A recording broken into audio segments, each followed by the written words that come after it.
Saudari-saudaraku yang terkasih di dalam Tuhan, khususnya umat paroki Kebon Dalem, dan juga siapapun Anda, berkah dalem. Berjumpa kembali dengan saya dalam podcast keluarga. Pada pertemuan yang pertama kemarin, kita kedatangan tamu Romo Pung yang berbicara tentang ajaran gereja tentang perkawinan. Dan kita telah belajar banyak dari Romo Pung.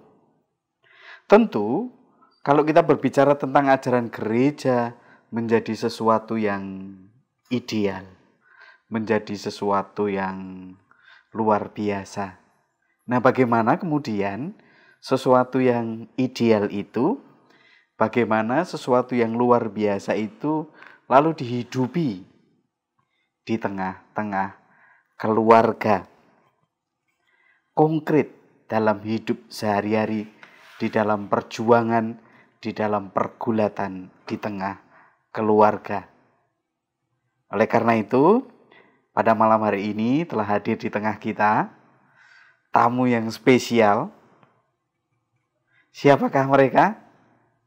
Mari kita langsung ngobrol-ngobrol santai bersama keluarga ini. Bapak, Ibu, selamat malam, berkah dalem. Selamat malam, berkah dalem. Ya, bagaimana kabarnya? Baik, Apakah luar biasa. Wah, luar biasa. Apakah sedikit nervous? Sangat sekali. Ya, tidak apa-apa. Kita akan berbincang-bincang secara santai. Kami, secara khusus saya, ingin belajar bagaimana Bapak dan Ibu menghidupi ajaran gereja khususnya tentang hidup berkeluarga. Nah, supaya saya tidak keliru, mungkin Bapak Ibu juga bisa berkenalan terlebih dahulu. Siapa, tinggalnya di mana, begitu. Dari Bapak dulu, silakan. Saya bernama Budi Darmojo, berusia kurang lebih 82 tahun. 82 tahun ya. Tahun ini 83. Oke. Dan sejak kecil saya sudah sering mengenal paroki ini. Bahkan sebelum paroki ini menjadi paroki. Oke. Waktu itu masih stasi dari Gedangan. Di mana diurus oleh dua orang Romo, yaitu Romo Wengkel dan Romo Beckman. Ya. Tapi mereka tidak di sini, tidurnya kalau malam nyari di Gedangan. Oh, nyarinya di Gedangan. Ya. Biasa dipanggil Pak Budi. Biasa dipanggil Ceng. Oh, lama-lama. Iya. Nama ininya ya. Iya. Kalau nama ininya biasa Pak Budi gitu ya. Iya. Ya, oke. Kalau Ibu?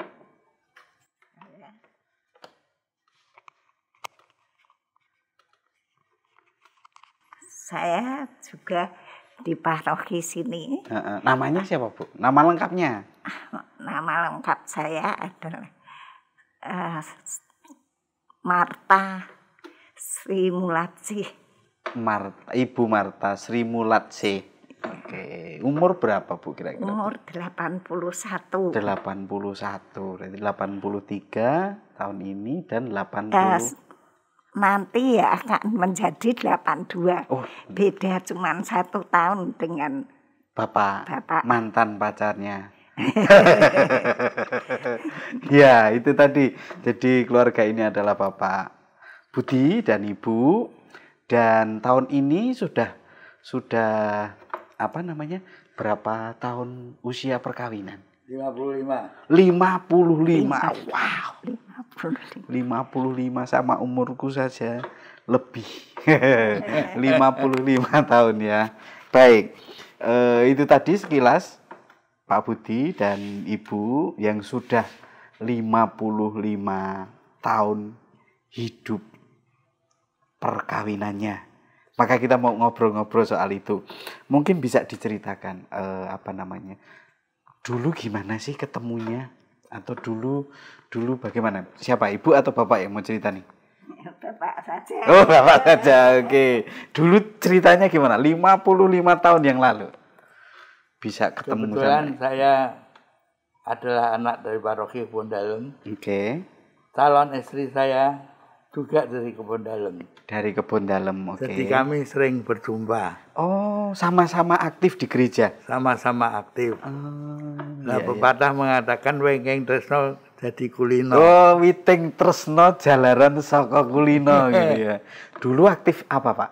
Saya mulai dari kecil aktif menjadi mesdinar di sini. Mesdinar. Ya, oke. bersama dengan almarhum Romo Widiantoro, MSF. Oke. Lalu Ya. Ibu? Saya aktif di MC. MC. MC. Iya, oke. Lalu ceritanya gimana setelah sering berjumpa dengan kegiatan-kegiatan di Nah, gereja? tadi itu karena kebiasaan jadi tresno Romo. Oh. Siapa dulu yang mengutarakan pertama kali? Itu ndak jelas. Ternyata mereka nggak ingat lagi siapa duluan. Bapak atau Ibu? Bapak. Oh, Bapak. Ternyata Bapak. Oke, itu ceritanya begitu ya. Jadi karena Bapak dan Ibu dulu waktu masih mudanya ternyata aktif. Mulai dari misdinar dan seterusnya. Lalu akhirnya waktu itu pakai proses kalau anak-anak sekarang pacaran gitu nggak, Pak? Ya, yang namanya pacaran saja enggak tahu, Romo. Oh, nggak tahu waktu itu? Enggak tahu ya, Iya, hanya kita sekedar bersama-sama. kenal-kenalan. Oh, ya. Ya, tapi ya bersama-sama. Sering, Seling sama-sama gitulah. Iya. sering datang ke rumah. Iya. Yang Bapak yang sering datang ke rumah. Oke. Lalu akhirnya setelah mulai mengenal dan akhirnya memutuskan untuk menikah. Gitu ya, kurang lebih. Kalau boleh tahu, bahkan mungkin juga keluarga-keluarga muda atau ini ada OMK yang bekerja di belakang layar ini mungkin bisa belajar juga, Pak. Apa yang mendasari keberanian untuk melangsungkan perkawinan. Mulai dikenal lalu makin dekat dan akhirnya memutuskan untuk menikah. Ya, sebetulnya sadar atau di bawah sadar lah keputusan itu. Akhirnya karena tadi kulino jadi tresno, maka akhirnya kita memutuskan yuk kita menikah. Untuk menikah, Ya. oke. Lalu mungkin Ibu mau menambahkan ada cerita apa ini, Bu? Waktu dulu menikah. Yang mengutarakan siapa, Bu? Biasanya kalau Ibu ini lebih masih ingat dulu yang ngajak nikah pertama kali siapa, Bu? Ya, Bapak ya. Bapak juga. Rasanya gimana ketika diajak nikah, Bu? Ya, Waktu itu mungkin sambil diingat-ingat. karena sudah biasa. Sudah biasa, oke. Dia kan sering sekali ke rumah. Boleh dikatakan yang terakhir saben hari. Oh, ya oke. Saben hari ke rumah. Jadi sudah biasa, jadi ya biasa saja. Oh, waktu diajak nikah itu ya karena sudah terbiasa ya. Ya oke, ayo gitu ya. Iya, biasa. Apakah Ibu waktu itu punya keyakinan ini memang kalau ketika diajak nikah iya, apakah Ibu punya keyakinan bahwa ini sepertinya lelaki yang dipilihkan Tuhan untuk hidupku, mendampingiku? Kurang sadar. Oh, gitu ya. Kurang sadar akan itu kurang sadar. Jadi ya Dijalani gitu. hanya dijalani. Mungkin hanya menjalani hidup gitu. Oke, berarti dijalani saja karena Bapak yang ngajak, oke yuk gitu ya. Kalau Bapak mungkin kan yang ngajakin Bapak nih. Ya. Apakah Bapak punya keyakinan tertentu, oh ini cewek ini yang dipilihkan Tuhan untuk mendampingi? Karena saya ini orangnya humor juga. Ah, oke. Kebetulan calon istri saya itu orang diam. Saya merasa mungkin bisa klop ini. Oh, gitu ya.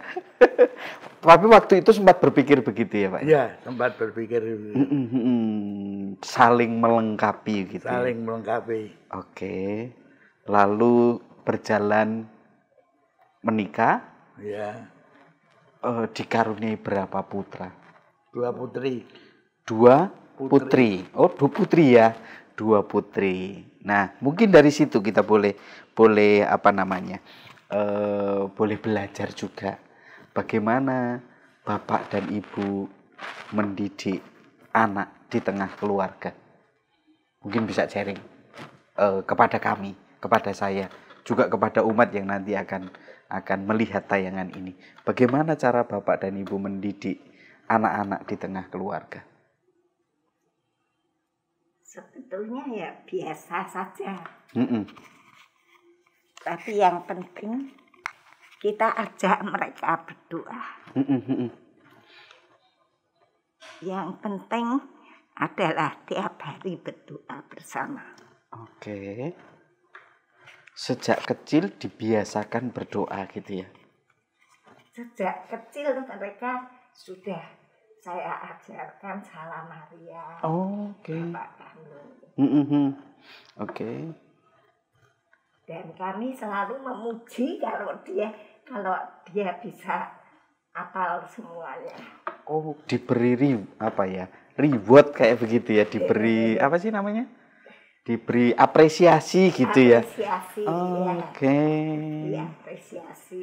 Iya, dalam hal kerohanian sejak kecil memang sudah dididik untuk secara iman gitu ya. Mungkin ada tambahan Pak, bagaimana cara Bapak mendidik? Saya sederhana, yaitu saya mengikuti ajaran gereja. Gimana itu Pak? Ajaran gereja menganjurkan untuk membaptis anak-anak mulai dari kecil. Oke. Bukan setelah dewasa. Justru karena itu merupakan dasar tadi anak-anak merasa terbiasa. Biasa doa, kalau makan doa, mau sekolah doa, ya. Sehingga dengan demikian dia pun dekat pada Allah. Waktu itu kedua putri dibaptis bayi?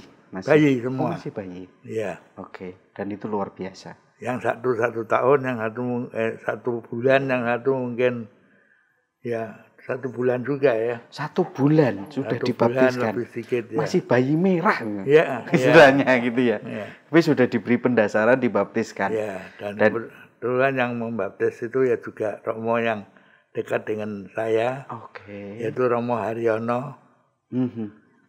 Romo Paroki Bondalem. Ya. Oke, jadi ini luar biasa. Dan kita boleh belajar bahwa pendidikan anak di tengah keluarga itu juga didasari oleh ajaran gereja. Bahkan kalau diingat dulu janjinya waktu menikah juga begitu ya Pak ya? Iya. Apakah bersedia mendidik anak-anak secara Katolik gitu ya? Iya. Nah, mungkin Bapak bisa ini nih. Mungkin memberikan satu, menurut Bapak kalau ada keluarga menikahnya di Katolik, kedua orang tuanya Katolik tetapi yang punya pandangan gini, pandangannya itu biarkan anak-anakku menunggu dewasa baru silahkan memilih untuk menjadi Katolik atau tidak. Menurut Bapak sama Ibu gimana tuh?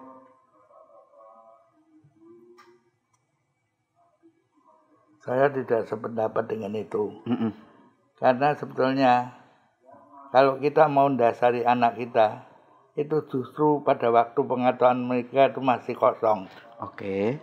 Kalau mereka sudah bisa berpikir sendiri dan mungkin pikirnya sendiri itu juga pikiran yang keliru, itu malah merepotkan sendiri. Oke. Jadi lebih baik diarahkan dari kecil sehingga tidak mengambil keputusan yang keliru di kemudian hari. Oke. Luar biasa. Dan kita boleh belajar tentang hal itu. Mendidik anak secara Katolik sejak dini. Tidak perlu menunggu sampai dewasa.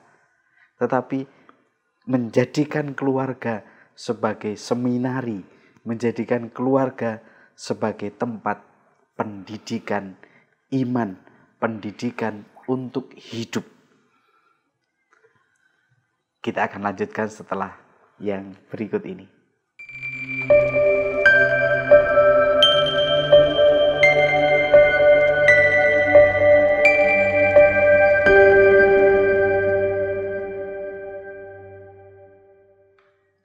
Oke, kita kembali lagi dalam pembicaraan yang sangat menarik tentang hidup berkeluarga. Kita boleh belajar dari keluarga Bapak Budi dan Ibu yang sudah 55 tahun menghayati, menghidupi keluarganya.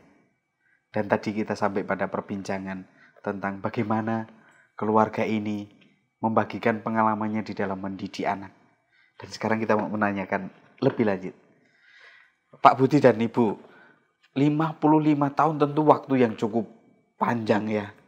Apakah selama 55 tahun hidup berkeluarga juga lurus-lurus saja atau mungkin bisa berbagi pengalaman?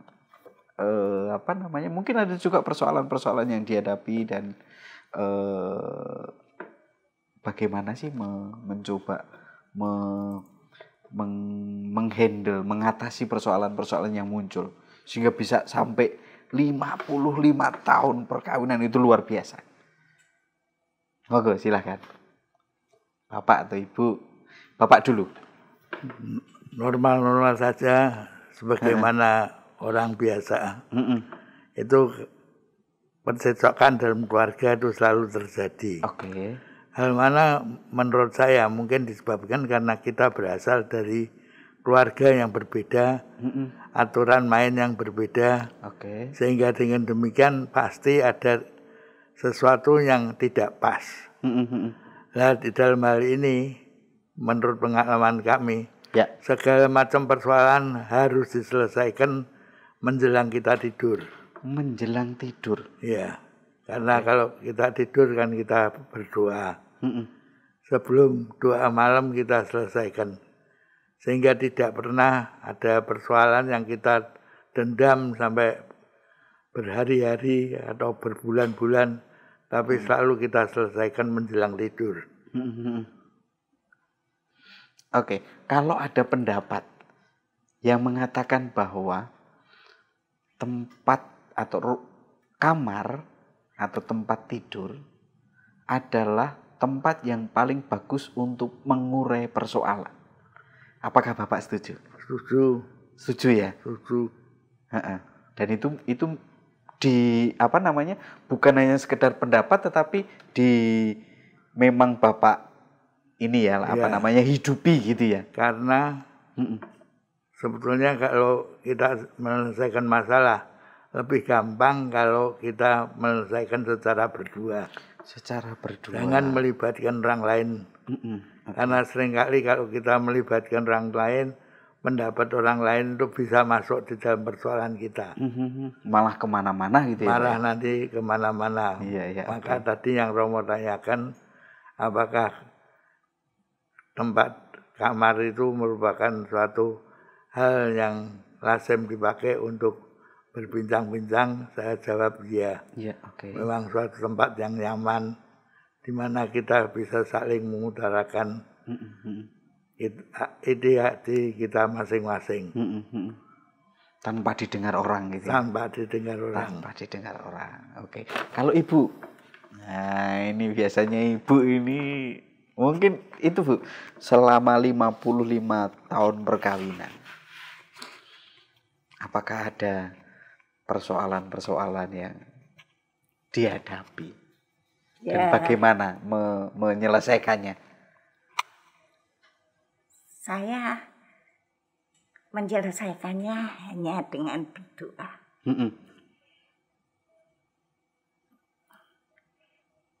Memang kadang-kadang terjadi sesuatu yang sangat menyakitkan. Tetapi dengan berdoa semua akan menjadi hilang. Jadi bagi yang muda tidak usah takut. Kalau seandainya cekcok keras atau sakit hati, itu kita bisa menyelesaikan hanya dengan berdoa saja. Tapi semua persoalan itu pasti ada. Betul. Tidak mungkin kita hidup lurus-lurus saja gitu ya, Bu ya. Tentu saja itu tidak mungkin. Pasti ada. Ya. Dan bahkan kadang-kadang ya sangat menyakitkan mungkin. Cuma dengan berdoa kita menjadi lebih cerah dan lebih merasa tentrem. Ya. Membawa persoalan-persoalan di dalam doa. Doa tentu bersama ya, antara suami dan istri. Atau kadang juga sendiri. Kadang-kadang juga sendiri ya. Kalau boleh sedikit dibocorin Ibu, biasanya doanya apa? Ya, hanya berdoa seperti ngomong dengan Tuhan. Bahwa itu menyakitkan sekali. Itu. Dan ketika kemudian bisa, saya coba nebak nih ya. Dan ketika kemudian dibawa di dalam doa, bahwa pengalaman-pengalaman yang tadi dialami, entah itu pengalaman yang tidak mengenakkan atau bahkan mungkin sampai menyakitkan, ketika kemudian bisa berdamai, berarti di situ belajar mengampuni. Apakah kira-kira betul, Bu? Iya. Belajar mengampuni. Bahwa mungkin meskipun menyakitkan, tapi yo diampuni. Mbok piye-piyekno kuwi bojoku. Apakah kira-kira begitu? Iya.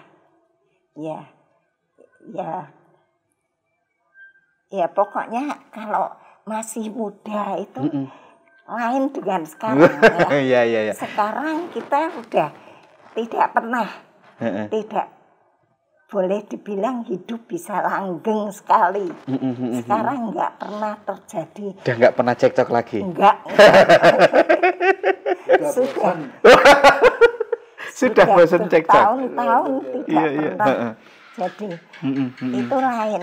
Tapi kalau muda harus kita akui bahwa memang ada pergolakan hidup yang kadang-kadang menyakitkan. Iya, apalagi kalau sedikit saya boleh mengulik begitu ya, waktu mudanya Bapak ini kerjanya juga tidak menetap gitu ya Pak ya? Iya. Gitu. Mungkin bisa diceritakan dulu. Apakah dengan artinya pekerjaannya itu, lalu bagaimana membangun komunikasi dengan ibu supaya tidak muncul persoalan-persoalan lebih lanjut, misalnya kayak gitu tuh.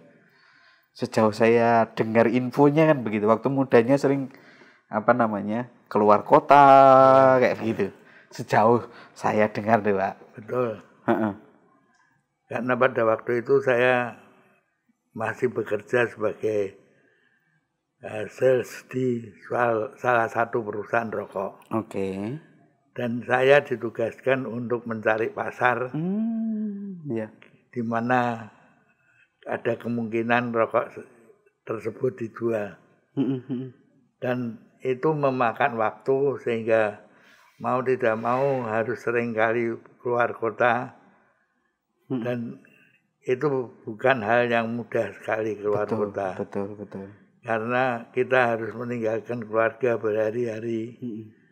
Istri saya juga tidak senang. Tapi karena kita terpaksa, maka kita harus, karena ini merupakan pelajaran. Sebelum saya menemukan yang sekarang ini. Ya. Oke. Bagaimana caranya? Kan kalau keluar kota itu kan nggak hanya sehari 2 hari ya Pak ya, kadang bisa seminggu. Ya. Bisa lebih. Nah, bagaimana kondisi katakanlah suami istri berjauhan begini, bagaimana membangun komunikasi dengan ibu? Biasanya bukan menuntut saya untuk sering-sering telepon. Waktu itu masih telepon bukan seperti sekarang loh ya. Masih telepon rumah ya. berjam-jam harus nunggu sambungan ya. Iya, iya. Jadi jangan dibayangkan seperti yang sekarang loh ya. Itu masih zaman dulu. Iya. Telepon masih kering. Masih kering. Iya. Ya. Berjam-jam menunggu sambungan. Iya, iya. Kadang-kadang membosankan sekali. Tapi ini merupakan salah satu wujud di mana keseriusan saya untuk menghubungi istri saya. Seberat apapun tetap dijalani. Saya jalani. Oh, luar biasa. Gitu. Dan ketika kemudian terjadi perubahan itu, perubahan pola, lalu juga perubahan pekerjaan, tentu menjadi lebih tidak seberat ketika harus meninggalkan keluarga gitu ya Pak ya. Ya. Oke. Kalau tadi bahwa persoalan dikaitkan dengan pengampunan, menurut Bapak bagaimana? Seberat apapun, sekecil apapun masalah, kalau tidak ada pengampunan, tidak akan selesai. Saya tuh dari kecil dididik oleh romo-romo. Dan romo-romo selalu menekankan pada saya untuk ngaku dosa. Sekurang-kurangnya seminggu atau 2 minggu sekali. Oke. Dan itu saya patuhi. Ya. Sehingga dengan demikian saya justru belajar pengampunan dari romo-romo Yesuit. Oke. Ya, belajar pengampunan bukan hanya mengampuni pasangan, tetapi juga melalui sakramen rekonsiliasi. Rekonsiliasi. Lagi pembelajaran yang sangat luar biasa. Tekun mengaku dosa. Tekun menerima sakramen rekonsiliasi. Bukan hanya setahun 2 kali, setahun sekali. Tetapi mingguan. Kalaupun nggak mingguan, minimal sebulan sekali. Gitu ya Pak ya? Ya. Wah itu luar biasa. Dan itu didikan Mas. Saya bisa pastikan itu didikan romo-romo zaman dahulu. Zaman kuno. Romo-romo Belanda, Romo. Iya. Didikan zaman dahulu gitu ya. Dan dulu pun romo-romo masih tekun untuk sebelum misa atau apa, romonya duduk kan saya itu sejak kecil jadi misioner di sini. Kalau saya 1 hari bolos saja, saya mesti disusul ke rumah. Luar biasa. Jadi Romo tidak punya segan-segan untuk ngurusi anak buahnya nih. Oh gitu, mendatangi gitu ya. Mendatangi. Kamu kok nggak datang kenapa gitu ya? Iya, apa sakit apa. Ya itu luar biasa. Apakah sehingga mau tidak mau akhirnya riku aja, nggak enak ya? Nggak enak akhirnya, walaupun dulu males ya, mau tidak mau ya mulai semangat lagi. Iya. Karena juga ada faktor perhatian dari gereja, perhatian dari romonya gitu. Dan itu kalau mau cari romo sekarang itu sulit loh. Aduh, saya jadi tersunggung ini. Saya kayak gini loh guys. Romonya kan lain ya dulu. Iya. Orangnya cuma sedikit. Betul. Tidak seperti sekarang umatnya mana banyak. Bisa romonya buat demikian. Kalau dulu yang Katolik itu hanya berapa gelintir orang saja. Soal seperti di daerah sini ya cuma berapa saja. Tapi setidaknya saya juga belajar kok Bu. Artinya belajar bagaimana spiritualitas. Bukan soal caranya sama seperti dulu ya. Tapi spiritualitas mereka coba saya pelajari dan coba saya hidupi. Dan itu memang tidak mudah. Zaman berubah, maka spiritualitasnya saya juga tahu zaman berubah. Ya, dihidupi secara berbeda. Tapi itu pembelajaran yang luar biasa dari yang saya dapatkan juga dari para pendahulu, termasuk juga bagaimana pengalaman tadi. Kalau saya simpulkan bahwa persoalan di tengah keluarga apapun itu, entah itu berat, entah itu ringan, selesaikan. Kalau perlu sebelum bangun sudah selesai. Dan itu akan menjadi mudah, menyelesaikan persoalan menjadi mudah ketika diikuti dengan keberanian. Harus selesai. Syukur bisa dibawa di dalam doa. Bukan hanya doa pribadi, tetapi juga bersama-sama. Dan itu mengandaikan kalau di sana ada pengampunan. Diselesaikan pun kalau tidak ada pengampunan, besok muncul lagi, akan semakin gede lagi. Karena masih dibawa, wah kemarin. Nah, seringkali kan begitu. Tetapi kalau ada pengampunan, berarti yang kemarin sudah dihapuskan. Kita boleh belajar banyak tentang bagaimana menghidupi keluarga dari sisi pergulatan, persoalan satu sama lain. Komitmen, kesetiaan pada komitmen menjadi sesuatu yang penting dan perlu. Kita akan lanjutkan dengan sesuatu yang lebih menarik lagi setelah yang berikut ini.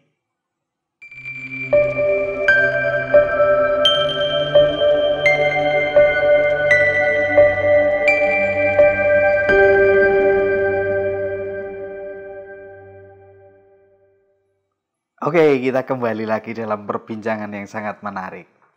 Dan saudari-saudari yang terkasih, perlu Anda ketahui. Jujur saya harus katakan, keluarga Bapak dan Ibu Budi ini adalah keluarga yang sangat religius. Setiap kali ke gereja, kalau saya melihat itu mereka berdua selalu berangkatnya berdua. Tuntunan masuk ke gereja mau duduk itu. Dan itu sesuatu yang luar biasa.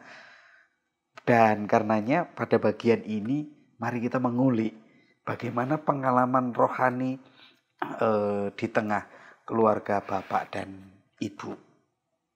Nah, saya mau tanya nih Bapak, bagaimana? Tentu ada hubungannya dengan pendidikan dulu ya, pendidikan iman. Tapi bagaimana Bapak dan Ibu tergerak untuk membawa, untuk menyertakan Yesus dalam perjalanan hidup berkeluarga? Mungkin bisa cerita. Atau Ibu. Bapak atau Ibu nih. Bagaimana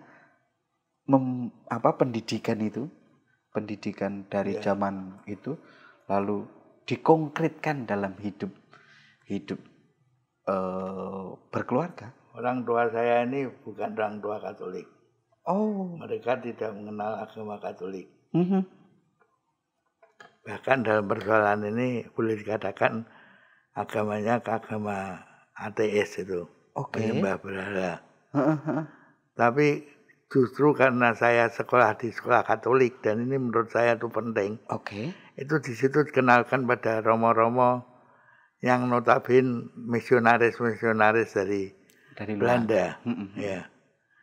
Dan sejak kecil saya diajar oleh mereka untuk patuh dan diajarkan juga untuk berdoa, menjadi misioner. Kemudian tiap hari harus datang dan itu merupakan dorongan saya untuk menghayati kekristenan saya. Kalau sedikit ke belakang, berarti Bapak baptis menjadi Katolik itu usia berapa?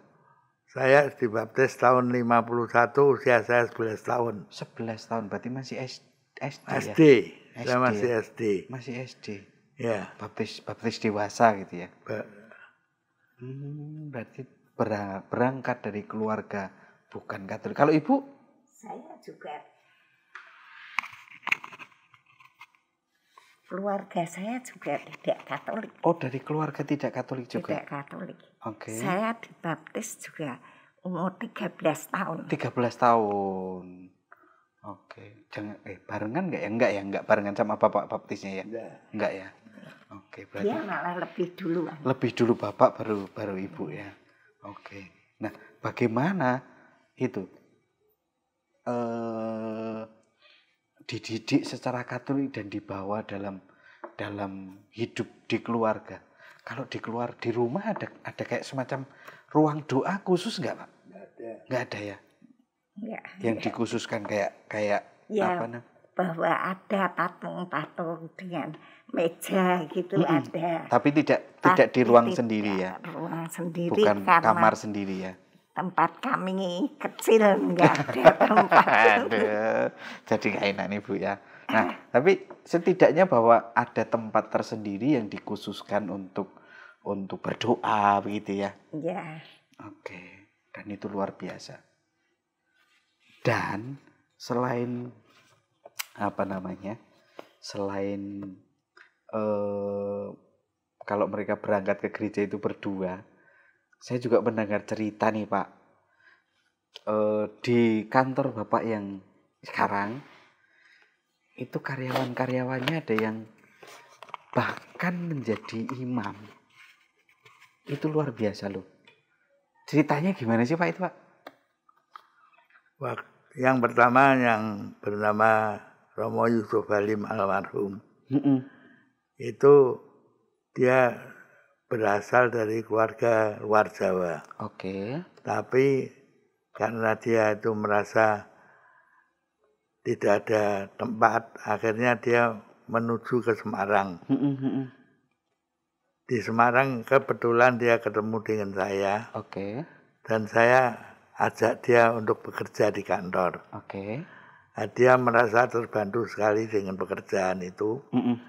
Tapi dengan syarat bahwa dia suatu waktu tolong dipilihkan tempat yang lain. Nah, saya sendiri juga kurang jelas tempat yang lain itu apa. Ternyata dia pun juga mempunyai panggilan sendiri juga. Jadi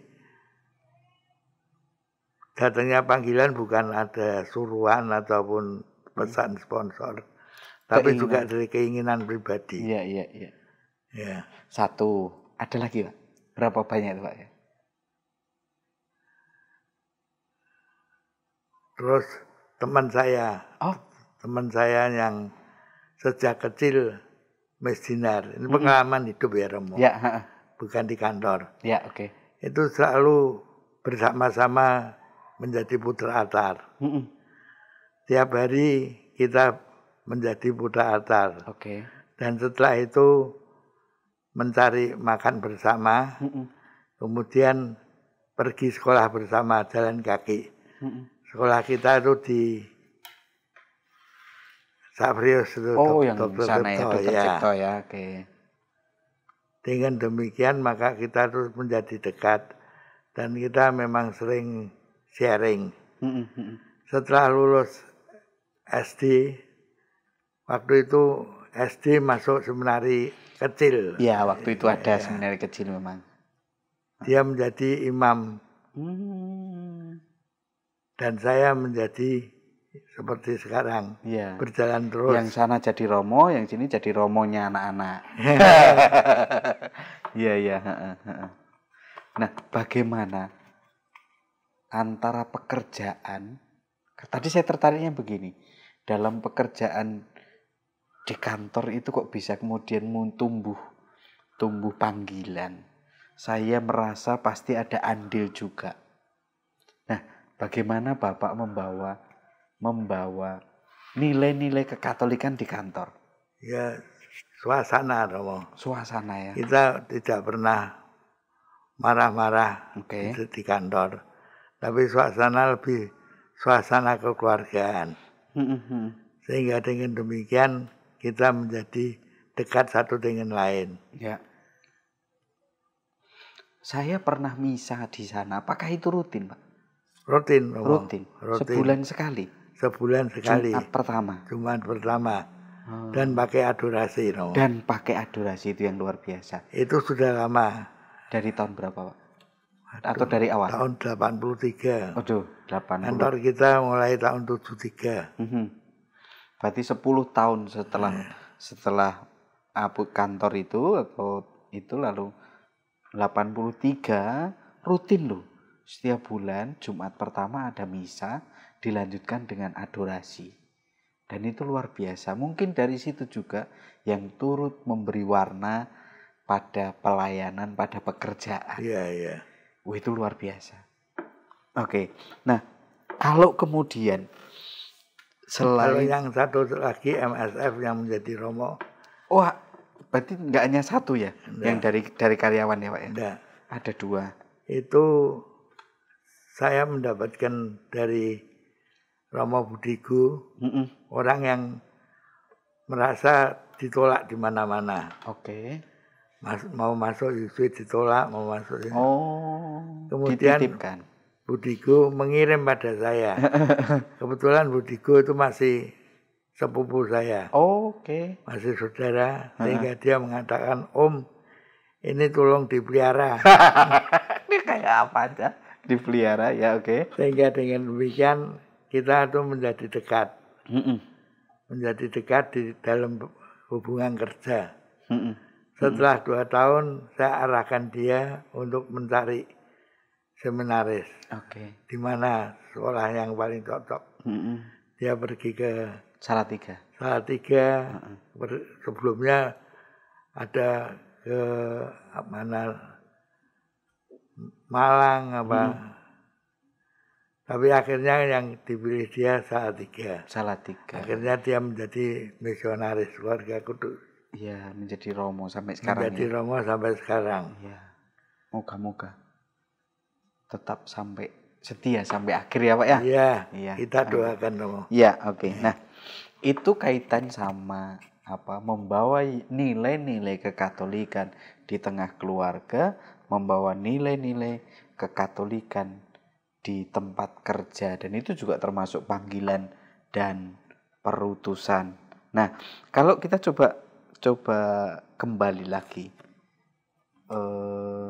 dulu Bapak selain misdinar, keterlibatannya apa Pak di paroki? Saya menjadi koordinator Dewan Paroki. Waktu itu masih namanya koordinator ya. Kalau sekarang ketua ya. Ketua. Karena yang sebelum ketua, dulu memang ketua Dewan Paroki itu memang awam. Kalau sekarang wakil ketua. Kalau yang sekarang, gitu ya. Oke. Berapa periode Pak? Waktu itu tidak ada aturan main. Tidak ada. Berapa tahun waktu itu Pak? 12 tahun. Tahun berapa? Saya sendiri lupa persisnya itu. 90-an? 80-an. Romo yang bertugas di sini mulai dari Romo Gus Wiking, Romo Haryono, kemudian yang terakhir Romo Tandian. Oke, berarti masih agak ke sana memang. Gitu. Tapi sudah kantor yang sekarang? Waktu itu kantor saya malah kontrak Romo. Oh, enggak, maksudnya sudah yang sudah bukan yang sebagai sales ya? Bukan. Oke, berarti termasuk Bapak menjadi aktivis di paroki ini, berarti termasuk masih muda loh waktu itu. Masih muda. Iya. Saya itu di antara anggota dewan, saya yang paling muda kok. Iya, makanya waktu itu masih muda. Nah ini. Ya. Saya ngurus orang-orang tua-tua. Yang notabene waktu itu ya punya cara dan sistem hidup yang sendiri-sendiri. Berbeda.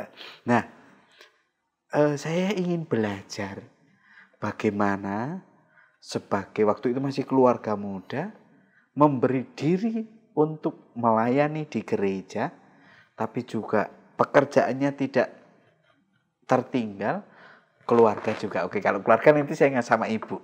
Bagaimana cara Bapak membagi waktu, atau bagaimana cara strategi Bapak seperti apa kalau saya boleh belajar? Ya, saya membagi waktu saya sesuai dengan kemampuan saya. Di mana ada waktu yang saya gunakan untuk ngurusi gereja, ada waktu juga untuk ngurusi pekerjaan. Jadi saya tidak boleh mengutamakan harus gereja dulu atau harus pekerjaan dulu. Tapi itu berjalan paralel. Dua-duanya berjalan bersama. Harus berjalan bersama. Karena dengan berjalan bersama menjadi harmonis. Ya, dan itu bisa ya Pak ya? Itu bisa dilakukan Romo. Nah tuh, keluarga-keluarga muda. Kalau yang punya alasan, nggak ada waktu loh Romo, itu ternyata bisa loh. Kuncinya adalah bagaimana mengatur berjalan bersama. Ya. Tidak perlu diutamakan salah satu, tetapi dua-duanya berjalan bersama. Gitu ya Pak ya? Iya. Nah kalau ibu sekarang nih, saya mau tanya Bu. Masih keluarga muda, Bapak pagi sampai sore kerja, masih ditambah dengan dengan pelayanan di gereja berapa tahun tadi? 12 tahun. Kalau sekarang berarti 12 itu 4 periode loh sekarang. Nah, sekarang 3 tahun. 4 periode sebagai seorang istri, sebagai seorang ibu, gimana perasaannya kalau mengingat masa dulu, Bu? Ya. Sebenarnya ya nggak ingin atau gimana? Ya biasa-biasa saja ya. Biasa ya. Ya, tapi yang penting buat saya adalah saya harus puas dengan yang ada dan yang kita miliki. Oh, luar biasa. Jangan menuntut suami untuk memberikan sesuatu yang lebih dari yang ada. Jadi saya tidak pernah menuntut dia untuk umpama memberikan sesuatu atau apa. Saya tidak pernah. Saya selalu berusaha berusaha untuk puas dengan yang ada. Yang ada. Yang diberikan gitu ya. Ya. Ada sedikit disyukuri, ada banyak juga disyukuri, kurang lebih gitu ya, Bu. Ya. Dukungan ibu ke bapak dengan kegiatannya apa, Bu? Ya dengan tidak mengganggu. Wah, luar biasa. Ini sederhana loh ini. Kalau saya mengganggu, kalau saya umpama minta ini dan itu, tentunya dia pekerjaannya akan terganggu. Terbebani gitu ya. Tapi dulu sering memperingatkan nggak? Oh, ke gereja lagi terus, kegiatan terus gitu?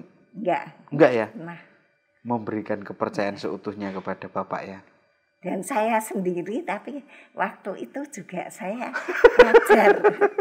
Ternyata dua-duanya aktivis. Dan itu luar biasa gitu. Saya ngajar. Oh, ngajar? Ya sampai ke dalam. Oh, guru. Bahasa Inggris. Iya waktu Dan itu. Setelah selesai ngajar di sekolah, saya ngajar di rumah. Oh, jadi les saya ya? memberi les ya. Bahasa Inggris? Ya. Wah, kapan-kapan saya boleh dong belajar. Sekarang saya belajar, makanya ya oke. Nah, itu luar biasa. Sama-sama pekerja, sama-sama aktif juga di gereja. Ya. Selain jadi guru. Setelah saya nikah, tapi saya juga aktif. Oh, enggak aktif ya. Enggak tapi aktif. Gurunya jalan ya. Ya, cuma. Dan mendukung di belakang karena katanya, sekarang saya tanya, Pak, ada orang bilang itu di balik kesuksesan seorang suami ada figur seorang istri di belakangnya. Menurut Bapak benar enggak nih? Benar, Om. Benar ya, Pak ya? Ya. Gimana itu, Pak? Kalau menurut pengalaman Bapak? Karena kita dalam menjalani kehidupan ini tidak pernah mendapat larangan ini dan itu. Memberikan kebebasan. Oke. Dan itu yang penting sekali dalam berkeluarga. Memberikan kebebasan dan saling percaya mempercayai. That's the point. Ada kepercayaan satu sama lain gitu. Oke. Dan itu Bapak dapatkan dari sosok ibu ya. Iya. Dengan melakukan ini dan itu dan mendapatkan kepercayaan dan itu sudah bentuk support. Support yang luar biasa. Oke. Saudari-saudaraku yang terkasih, semua pengalaman yang luar biasa dan rasanya kalau kita gali terus nggak akan habis-habis. Tetapi kita boleh belajar bahwa pengalaman adalah guru yang paling baik. Asal pengalaman itu dilihat, pengalaman itu direnungkan, pengalaman itu direfleksikan. Pengalaman hanya akan menjadi pengalaman yang biasa, akan menguap begitu saja kalau kita diamkan. Tetapi sekecil apapun pengalaman itu, kalau direnungkan, direfleksikan, dan dibawa, dipersembahkan bersama Yesus, akan menjadi sebuah pengalaman yang luar biasa. Semoga perbincangan kami bersama keluarga Bapak dan Ibu Putih memberi inspirasi bagi Anda semua, siapapun itu dan dimanapun. Selagi Bapak dan Ibu, terima kasih untuk pengalamannya yang sangat-sangat luar biasa. Saya boleh belajar banyak malam hari ini. Dan saudari-saudara yang terkasih, kita akan berjumpa kembali dalam episode yang berikutnya, yang tentu juga tidak akan kalah menariknya, masih dengan program podcast keluarga. Dan akhirnya saya undur diri. Sampai jumpa dan berkah dalam. Terima kasih.